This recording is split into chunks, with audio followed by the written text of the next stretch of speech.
নমস্কার, আমি পঙ্কজ বিশ্বাস এবং আপনারা দেখছেন পলিটিক্যাল ডেইলি। সোনম ওয়াংচুক ধর্নায় বসেছেন। সোনম ওয়াংচুককে জোর করে খাওয়ানো হবে, কিন্তু যে খবরটা আপনাদের খাওয়ানো হচ্ছে সেই খবরের আড়ালে অনেক কিছু রয়েছে। বর্তমানে E20 নিয়ে এত হো হাল্লা হচ্ছে, কিছু সত্য, কিছু গুজব, কিছু ন্যারেটিভ। কেন হঠাৎ করে সামনে কোনো ভোট নেই, তারপরেও এত অশান্তি, এত খবর, এত ঝামেলা, এত আলাপ আলোচনা?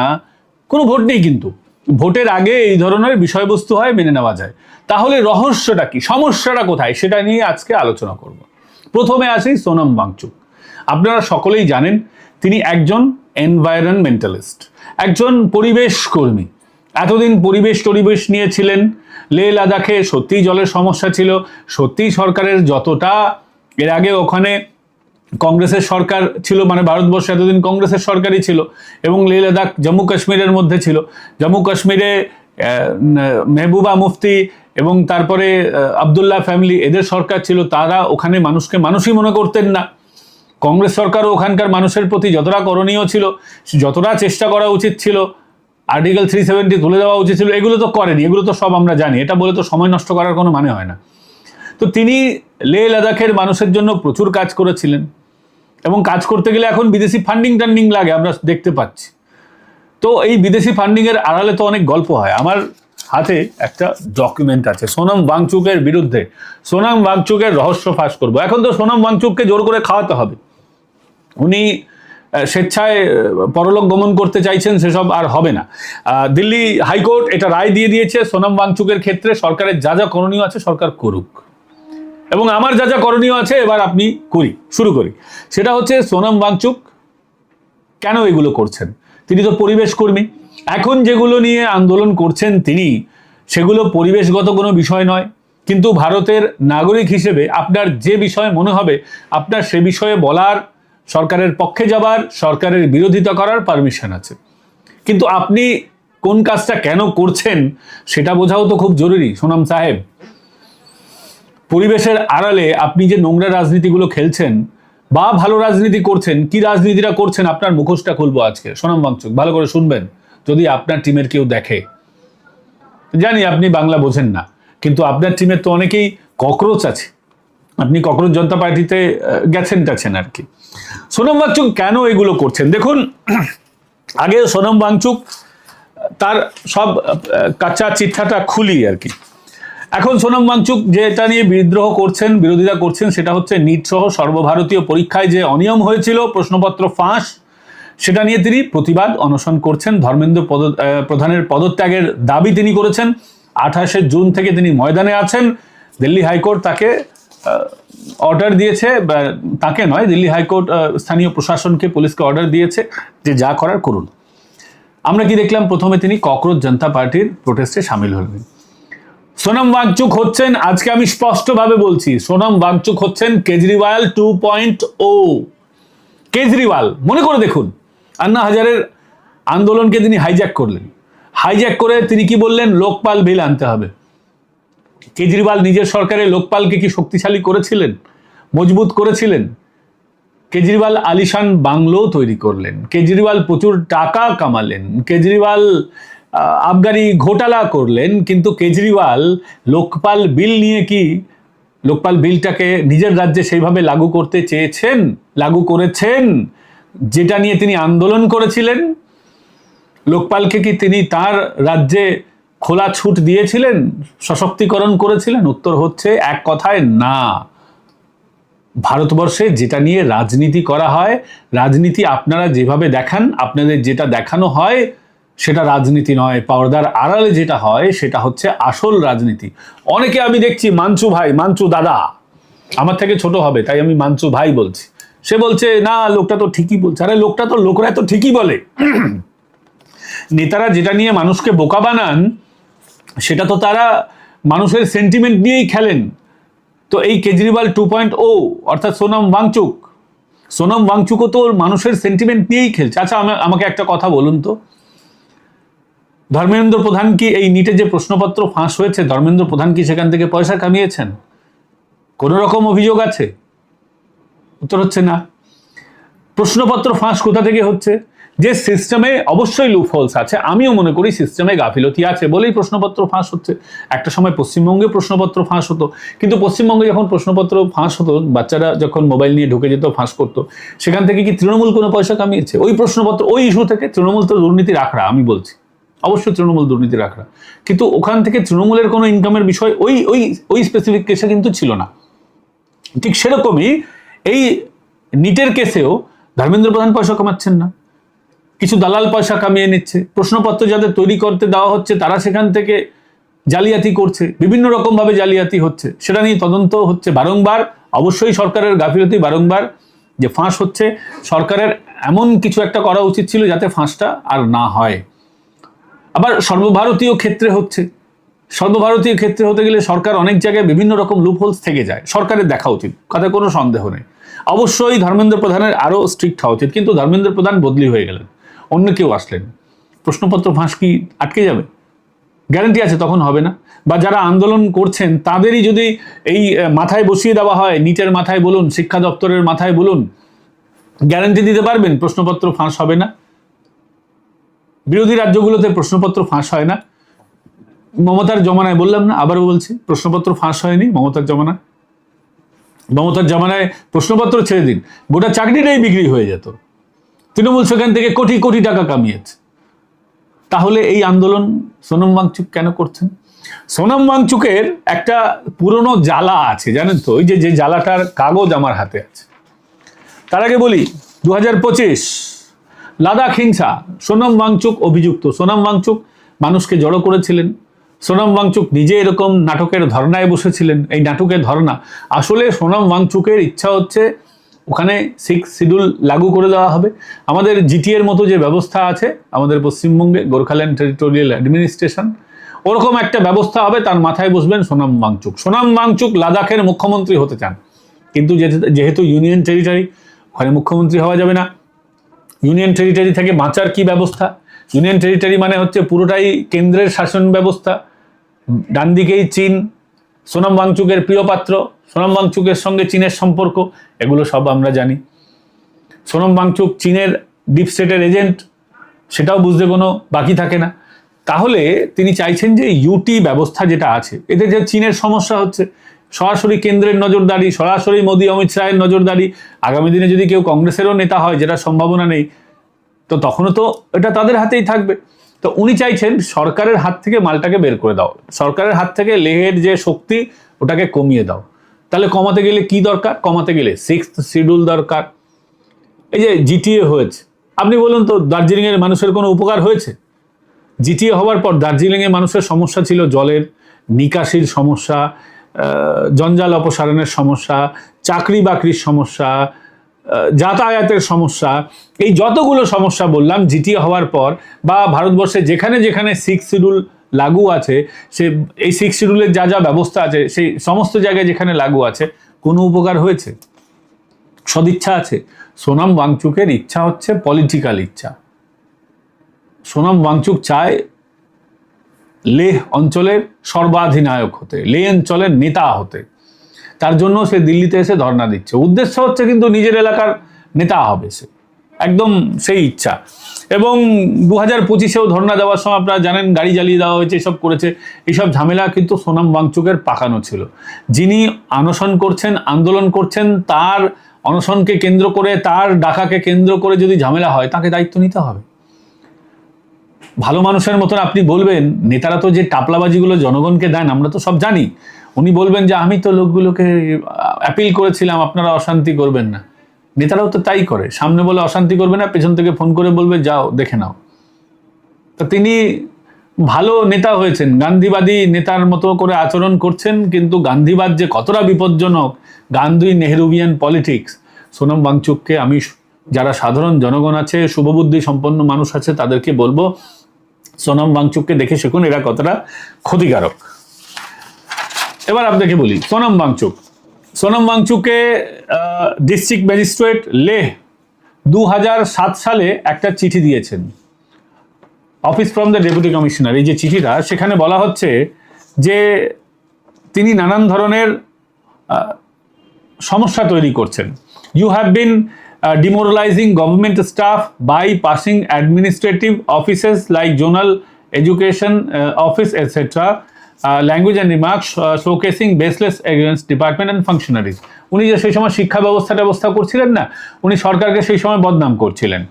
এবং বলছে you have been illegally occupying 200 kanals of land without paying dues to government. মানে সেই সময় থেকে 200খানা ক্যানেল, মানে ক্যানেল আমাদের এখানে যেরকম খাল যেটাকে বলি পশ্চিমবঙ্গে, উনি 200খানা খাল অকুপাই করে নিয়েছিলেন। ওই যে তিনি জলের ব্যবস্থা করে দেবেন, সাধারণ মানুষের নানান রকমের সুবিধে করে দেবেন, এইসব বলে টলে তিনি আসলে কি করেছিলেন, 200খানা খাল তিনি অকুপাই করিয়ে দিয়েছিলেন। মানে 200খানা খাল তিনি জবরদস্তি দখল করে রেখেছিলেন। আর কি বলা হচ্ছে, you have been misusing provisions of foreign contribution act by misappropriation of fund received by foreign contributors. এটা 2007 সাল থেকে চলছে। এই যে তিনি মানুষের উপকার করছেন, মানুষের সুবিধে করে দিচ্ছেন, মানুষকে জল পাইয়ে দিচ্ছেন, শিক্ষা প্রতিষ্ঠান খুলছেন, এগুলো সব হচ্ছে মিশনারির মতো দেখাওয়া। মিশনারি যেমন এখানে স্কুল খুলেছে, শিক্ষা করছে, আসল উদ্দেশ্য হচ্ছে ধর্মান্তকরণ, মাথায় রাখতে হবে, ওটাই তাদের মূল মোটো, রাইস ব্যাক পলিসি। এই সেম জিনিসটাই করছিলেন কে, সোনম ওয়াংচুক। এনার রয়েছে আর কি, এনার যে এফসিআরএ, এনার যে আসল ব্যথার জায়গাটা আপনাদেরকে বলি, আসল জায়গা হচ্ছে এনার যে ফরেন ফান্ডিংয়ের যে লাইসেন্স, যেটাকে বলা হয় এফসিআরএ লাইসেন্স, ওই লাইসেন্সটা ক্যান্সেল করে দিয়েছে মোদিবাবুর সরকার। ওনার যে এনজিও ছিল তার নাম ছিল কি, তার নাম ছিল সেমকল, SEMCOL, সেমকল। তো এই যে সেমকল নামক এনজিও এর ফরেন ফান্ডিং লাইসেন্স বাতিল হয়ে গেছে। ইনি জাতীয় স্বার্থের পরিপন্থী কাজ করছিলেন, বিদেশ থেকে যে ফরেন ফান্ডিং নিচ্ছেন এটা নিয়ে তিনি এইসব এনজিওর কথা বলে আসলে কিন্তু তিনি মোদি বিরোধিতা, ভারত সরকারের বিরোধিতা করা, মোদিকে বিপদে ফেলা, সরকারের বিপদে ফেলা, সরকারের বিরুদ্ধে প্রোটেস্ট করার জন্য তিনি পয়সা নিচ্ছিলেন। এর জন্য সরকার তার এই যে ফরেন ফান্ডিংয়ের যে লাইসেন্স, এফসিআরএ লাইসেন্স, এটা বাতিল করে দেয়। এবং মোটা টাকা অনুদান নিয়েছেন। কোথা থেকে তিনি নিয়েছেন মোটা টাকা অনুদান? সুইডেন থেকে, এইসব ইউরোপিয়ান নেক্সাস, বুঝতে পেরেছেন তো? তো এরা বিদেশ থেকে টাকা নিচ্ছেন, বিভিন্নভাবে টাকা নিচ্ছেন, মোদির বিরোধিতা করছেন, এটাই হচ্ছে উদ্দেশ্য। এর জন্যই তাদের টাকা দেওয়া হয়। যারা এতদিন মনে করেন মাঞ্চু বাবুর মতো, হ্যাঁ, যে তিনি ভালো কাজ করছেন, ভালো কথাই তো বলছেন। আরে ভাই, নেতারা ভালো কথাই বলে, ভালো কথা বলেই আমাদেরকে টুপি পরায়। মমতা বলেছিলেন না ডবল চাকরি, কারো ডবল চাকরি হয়েছে? কেজরিওয়াল বলেছিল না আমি লোকপাল লাগু করতে চাই, সে নিজে লোকপাল ঠিকঠাক করে লাগু করেছিল? তো কংগ্রেস বলেছিল মানুষের তথ্যের অধিকার সবাইকে দেওয়া হবে, কংগ্রেস মানুষকে তথ্যের অধিকার ঠিকঠাকভাবে দিয়েছে? কোনো সরকার দিতে চায় না। সবাই একটা ন্যারেটিভ নিয়ে ক্ষমতায় আসতে চায়। এটাই ভারতীয় রাজনীতির বাস্তবতা। আপনি ভালো মনে করুন বা খারাপ মনে করুন, তার মধ্যেও ভালো মন্দ আছে, একটু ভালো একটু মন্দ আপনাকে বেছে নিতে হবে আপনার বিবেক বুদ্ধি দিয়ে। কারা দেশের পক্ষে, কারা দেশের বিরুদ্ধে, এগুলো আপনাদেরকে বুঝতে হবে। তো 2025-এ লাদাখে হিংসায় অভিযুক্ত যিনি এখনও গন্ডগোল পাকানোর চেষ্টা করছেন, তিনি আসলে রাজনীতিই করছেন, তিনি নেতা হতে চাইছেন। এইসব নিট কেলেঙ্কারি, অতীতের বিভিন্ন গল্প, উন্নয়ন, মানুষের ভালো, এইগুলো সব সেই উদ্দেশ্যের অংশ। নেতারা ময়দানে নামে মানুষের স্বার্থের কথা বলে, তারপর কি করে? নিজের পকেট ভরে। সোনম ওয়াংচুকও সেই রকমই নেতা তৈরি হয়ে গেছেন। এর জন্য ওনাকে আমি বলছি কেজরিওয়াল 2.0, অর্থাৎ সোনম ওয়াংচুক। এবং এটা একটা বিরাট পরিকল্পনার অংশ। আপনারা দেখবেন এই পরিকল্পনা কিন্তু সারা ভারতবর্ষে বিস্তৃত হয়ে গেছে। একটা বিভিন্ন রকমভাবে সরকারকে ঘেরার চেষ্টা হচ্ছে, কোনো ভোট নেই তা সত্ত্বেও। এখন থেকেই যদি মোদিকে প্রতিহত না করা হয়, তাহলে 2029-এ মোদিকে রোখা অসম্ভব হয়ে উঠবে। এমনিতেও অসম্ভব হয়, পারবেন না। এবার পারবে কি পারবে না সেটা তো সময় বলবে, আমি তো আবার গণৎকার নই, ফলে সে বিষয়ে যাব না। তো আমি এটাই আপনাদেরকে স্পষ্টভাবে বলছি, এখন কোনো ভোট নেই, তা সত্ত্বেও এখন থেকেই মোদিকে বিভিন্ন ইস্যুতে ঘেরার চেষ্টা করা হচ্ছে। কারণ বিগত 15 বছরে প্রায় কোনো রকম কিন্তু মোদির বিরুদ্ধে কোনো রকম বড় স্ক্যাম সামনে আসেনি। রাহুল গান্ধী একটা জেট কেলেঙ্কারি, ওই যে কি নাম ছিল, রাফায়েল বিমান কেলেঙ্কারিকে কেলেঙ্কারি হিসেবে প্রস্তুত করতে চাইছিলেন, ব্যর্থ হয়েছেন। মোদির বিরুদ্ধে কোনো কেলেঙ্কারি নেই। তো কেলেঙ্কারি নেই ঠিক আছে, কিন্তু বিভিন্ন ইস্যু যেটা মানুষকে টাচ করতে পারে, সেই রকম ন্যারেটিভ নিয়ে যদি এখনই মোদিকে বিপজ্জনকভাবে যদি ঘিরে ধরা হয় চারিদিক থেকে, তাহলে কিন্তু মোদির বিরুদ্ধে লড়াই করার একটা জায়গা তৈরি হবে, যেটা 2029-এ কাজে লাগানো যাবে। তার জন্যই এথানল, তার জন্যই নিট কেলেঙ্কারি, তার জন্যই সোনাম বাংচুক, তার জন্যই বামপন্থীরা, তার জন্যই কামপন্থীরা, তাদের জন্যই মমতা বন্দ্যোপাধ্যায় হেরো মুখ্যমন্ত্রী, হেরে গেছেন, বহিষ্কৃত মুখ্যমন্ত্রী, প্রাক্তন মুখ্যমন্ত্রী, এরা সবাই নানান রকমের ছলচাতুরি করছেন।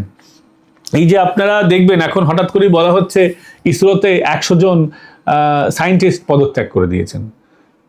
আসল গল্পটা জানেন? আসল গল্প হচ্ছে সরকার একটা নতুন পলিসি এনেছিল যাতে স্বেচ্ছাবসর নেওয়া যায়।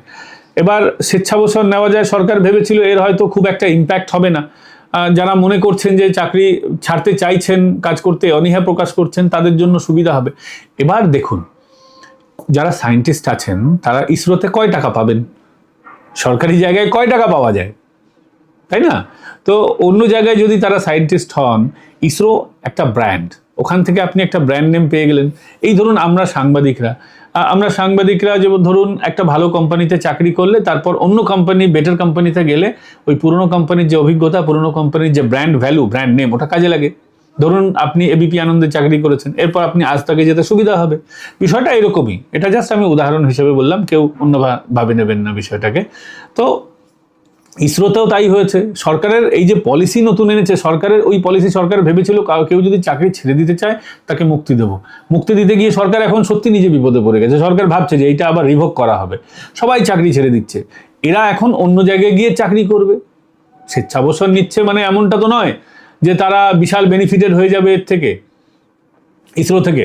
তারা অন্য বেটার জায়গায় যাবে, বেটার অপরচুনিটি নেবে, তখন তাদের বেটার বেনিফিট হবে, বেটার লাভ হবে, বহু বেশি টাকা কামাতে পারবে, ইসরোর নাম থাকবে, প্রাইভেট অর্গানাইজেশনে যাবে, অনেক বেশি টাকা পাবে, তার জন্য ছেড়ে দিচ্ছে। কিন্তু এটাকে কিভাবে ন্যারেটিভ তৈরি করে আপনাদেরকে দেখানো হচ্ছে, দেখো ইসরো থেকে সবাই চাকরি ছেড়ে দিচ্ছে, কি ব্যাপার, কিসের সন্দেহ, কি চলছে ইসরোতে, সবই প্রশ্ন প্রশ্ন প্রশ্ন, উত্তর নেই কিছু।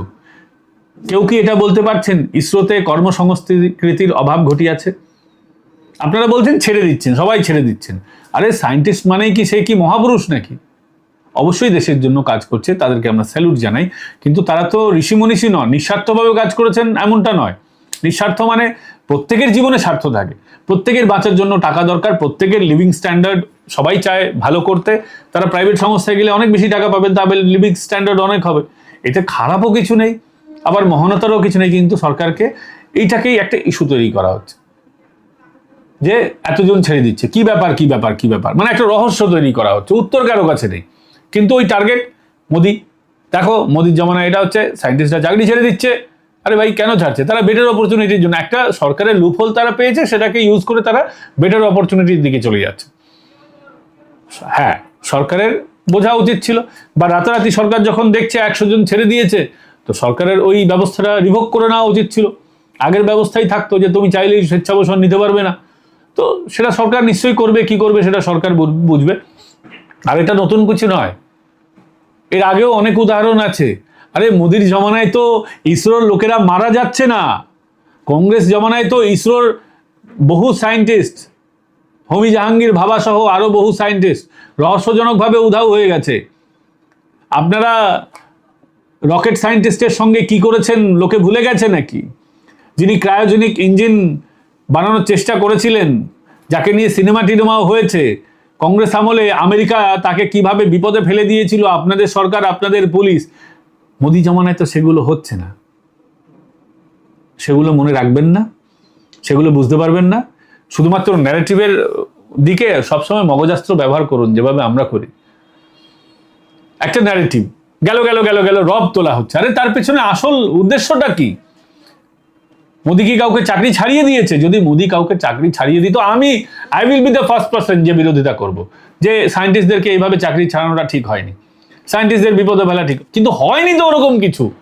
সরকার ভেবেছে যে যদি কেউ চায় ছেড়ে দেবে, নতুন লোক নেওয়া হবে, কিন্তু সবাই এরকম 100 জন ছেড়ে দেবে সরকার তো বুঝতে পারেনি। যাই হোক, সরকার বোঝা উচিত ছিল, অবশ্যই আমি বলবো, বা এখনো দ্রুত এটা করে দেওয়া উচিত। আর একটা শেষ জিনিস বলি, ইথানল নিয়ে বহু লাফালাফি চলছে। কি বলা হচ্ছে? ইথানল নিয়ে যেসব গুজব চলছে, E20 পেট্রোল সব গাড়ির ইঞ্জিন নাকি ইথানল E20 নষ্ট করে দেয়। আপনাদেরকে পরিষ্কার করে বলি, গাড়ির এখন দু ধরনের ক্যাটাগরি আছে। অনেক পুরনো গাড়ি আছে যেগুলো ইথনলের জন্য তৈরি নয়, যেগুলো বহু 15 বছর 20 বছর আগেকার যে গাড়িগুলো আছে, হ্যাঁ এটা ঠিক, এটা ইথনলের জন্য রেডি নয়। কিন্তু নতুন গাড়িগুলো তো E20 কমপ্লায়েন্ট। আমি তো মার্চ মাসে গাড়ি কিনেছি, আমার গাড়ি তো E20 কমপ্লায়েন্ট। আমার গাড়িতে তো E20 ভরলে কোনো অসুবিধা হচ্ছে না, কোনো সমস্যা হয়নি। আমি তো ধুমধারাক্কা বিন্দাস গাড়ি চালাচ্ছি, কিছুই তো অসুবিধা হচ্ছে না। এবং অনেকে বলে E20 মাইলেজ কম, কত কম? কেউ বলছে 20%, কেউ বলছে 30%। হোয়াটসঅ্যাপ ইউনিভার্সিটিতে যে যেরকম খুশি মনের মাধুরী মিশিয়ে খবর করে দিচ্ছে। তো সত্যি কথা বলতে 3 to 5% মাইলেজ কমে। এবং ইথানল নিয়ে আমারও বেশ কয়েকটা আপত্তি আছে, বলবো, কিন্তু আগে গুজবের জায়গাগুলো বলে দিই। অনেকে বলছে E20তে ওয়ারেন্টি বাতিল হয়ে যাবে, একদম মিথ্যে কথা। E20 কমপ্লায়েন্ট গাড়িতে আপনি সেই রকম E20 দিলে কোনো রকম অসুবিধা নেই। সব থেকে বড় কথা হচ্ছে যে ব্রাজিলে জানেন E27 27% এথনল মিশানো থাকে। কানাডা ইউএসএতে E10 E15 এরকম আছে, E87 পর্যন্ত আছে। হ্যাঁ ঠিক শুনছেন, কানাডা ইউএসএতে E87 পর্যন্ত আছে। তবে এটা সত্যি যে সরকার যেটা আমাদেরকে, বিশেষ করে নীতিন গাডকারি যে বিষয়টা আমাদেরকে বলেছিলেন যে এথনল আসার পর দাম অনেক কমে যাবে, তো দাম তো সত্যি কমেনি, এটা তো ঠিক। এবং নীতিন গাডকারির সংস্থা, তার ছেলের সংস্থা কিসব আসছে, এটা সত্যি না মিথ্যায় তো সত্যি তদন্ত হওয়া দরকার। দুধ কা দুধ পানি কা হয়ে যাবে, পানি হয়ে যাবে। যদি কোনো দুর্নীতি না থাকে পরিষ্কার হয়ে যাবে, সেই ব্যবস্থা সরকার করুক, আমাদের কোনো আপত্তি নেই। কিন্তু আপনারা অনেকেই দেখছি হোয়াটসঅ্যাপ ইউনিভার্সিটিতে AI ছবি ছড়াচ্ছেন, বলছেন যে E20 পেট্রোলে নাকি ওই গাড়িতে ভরলে ট্যাঙ্কি নাকি পিঁপড়ে ঢুকে যাচ্ছে, যেহেতু আখের থেকে তৈরি হয় নাকি পিঁপড়ে ঢুকে যাচ্ছে ওর মধ্যে। চিনি E20 পেট্রোল নাকি মিষ্টি লাগে। কেউ চেটে দেখার চেষ্টা করবে না, ক্ষতিকারক জিনিস, ওরা একদম খাওয়ার জিনিস না, আগেই বলে দিচ্ছি। এবং এটা পুরো AI ছবি, ফলস ছবি, এই ধরনের ফেক ন্যারেটিভ ছড়ানো হচ্ছে। তবে হ্যাঁ, এটা তো সত্যি, মেশামেশির দরকার কি ছিল? কোনো দরকার ছিল না তো। যদি আপনারা মিশিয়েছেন তাতে যদি জনগণের উপকার হতো তাহলে ঠিক। এটা যদি আমাদের মাইলেজ বেড়ে যেত, আপনি ব্যবহার করতেন, আমি সমর্থন করতাম। এটা যদি 100 টাকা পেট্রোল যদি 60 টাকা হয়ে যেত এথনল মিশিয়ে, আমরা সমর্থন করতাম। ভাই দাম কমেনি, মাইলেজ বাড়েনি, তাহলে মেশামেশির দরকার কি ছিল? আপনি বলছেন যে আমদানি কমবে, ঘন্টা কমেছে, পেট্রোলের আমদানি কি কমেছে? পেট্রোলের আমদানি যদি কমাতে হতো আপনি ব্যাটারি গাড়ি করে দিন না। ব্যাটারি গাড়ি, ইভি গাড়ির চার্জিং সেন্টার জায়গায় জায়গায় সরকারের অনুমোদন দিচ্ছে না কেন, তৈরি করাচ্ছে না কেন? সরকার সাধারণ মানুষকে লাইসেন্স দিয়ে দিক যে আপনি বাড়িতে একটা দুটো চার্জিং মেশিন বসান, আপনি আপনার মতন করে ব্যবসা করুন। সরকার তো সেসব করছে না, এগুলো তো করা দরকার। মেশামেশির আপনি শুরু করেছেন, আপনি এইসব করলে তো আপনার বিরুদ্ধে তো কথা হবেই। কিন্তু যতটা ফেক ন্যারেটিভ ছড়ানো হচ্ছে ততটাও কিন্তু এইখানে অতটা জল মেশানো নেই। যতটা জল সাধারণ মানুষ মেশাচ্ছেন, এই মাক্কু হাক্কু তৃণু, এরা যে জল মিশিয়ে গুজব ছড়াচ্ছেন হোয়াটসঅ্যাপ ইউনিভার্সিটিতে, তারাই তো আসল হোয়াটসঅ্যাপ ইউনিভার্সিটির এখন সব থেকে সেরা ছাত্র। তারা যে জল মেশাচ্ছেন, আপনাদেরও তো এই মেশামেশির দরকার নেই। আপনারাও মানুষকে বোকা বানাচ্ছেন, সবাইকে বোকা বানানোর চেষ্টা করছে। এটাই হচ্ছে মোদ্দা কথা। পৃথিবীর বিভিন্ন দেশে এই এথনল কিন্তু মেশানো হচ্ছে, ভারতেও মেশাচ্ছে। আমার মতো মেশামেশির দরকারই ছিল না। মেশামেশি তখন করলে লাভ হতো যখন দামটা কমতো, দাম তো কমেনি ভাই। 114 115 লিটার, সরকার তো ভয়ঙ্কর ট্যাক্স নেয়। সরকার যদি 28% পেট্রোলের ট্যাক্স নিত তাহলেই তো পেট্রোল বিরাট সস্তা হয়ে যেত। এবার সরকারেরও বক্তব্য, ভারতবর্ষে সবাই তো আর ট্যাক্স দেয় না, ট্যাক্স দিলে সরকারের ইনকাম বাড়তো। সরকারেরও ইনকাম দুটো জায়গা থেকেই হয়, এক আপ গাড়ি আর এক পেট্রোল। তো এসব হবে, বিতর্ক হবে, সবাই সবার ঢপ প্রচার করছে। কিন্তু সব কথার এক কথা, এই যে গোটা ন্যারেটিভটা তৈরি করা হচ্ছে, এটাই ওই একটাই উদ্দেশ্য, 2029-এ মোদিকে যাতে হারানো যায়, তার জন্য এই ন্যারেটিভ ছড়ানো হচ্ছে। সোনম ওয়াংচুকও সেই টুলকিটের অংশ, E20 পেট্রোলও সেই টুলকিটের অংশ, ইসরোতে পদত্যাগের হিড়িক সেই টুলকিটের অংশ। সোনম ওয়াংচুকের ওখানে দেখেছেন না, আমাদের রাজ্যের সব বামপন্থী কামপন্থীরা পৌঁছে গেছেন ওখানে, তারাও সাপোর্ট করছেন ওকে। তসলিমা নাচছেন, বিরোধিতা করছেন কে? আমাদের বিকাশ রঞ্জন ভট্টাচার্য। সবই একটা ন্যারেটিভের অংশ। বিপদে ফেলো বিজেপিকে, বিপদে ফেলো মোদিকে, বিপদে ফেলো অমিত শাহকে। অমিত শাহ আসছেন, ঘুরছেন। অমিত শাহ দেশের সিকিউরিটি ঠিক করার চেষ্টা করছেন, শিলিগুড়ি করিডোরটাকে শক্তিশালী করার চেষ্টা করছেন, মজবুত করার চেষ্টা করছেন, আর বিরোধীরা ভারতকে ডিস্টার্ব করার চেষ্টা করছে। যাই হোক, ভালো থাকবেন, সুস্থ থাকবেন। এতক্ষণ দেখার জন্য আপনাদের ধন্যবাদ। আমাদের আরেকটি চ্যানেল আছে পলিটিক্যাল ডোজ, সাবস্ক্রাইব করে নেবেন। Hindi channel political daily Hindi, subscribe করে নেবেন। নমস্কার, জয় হিন্দ, বন্দে মাতরম, ভালো থাকবেন।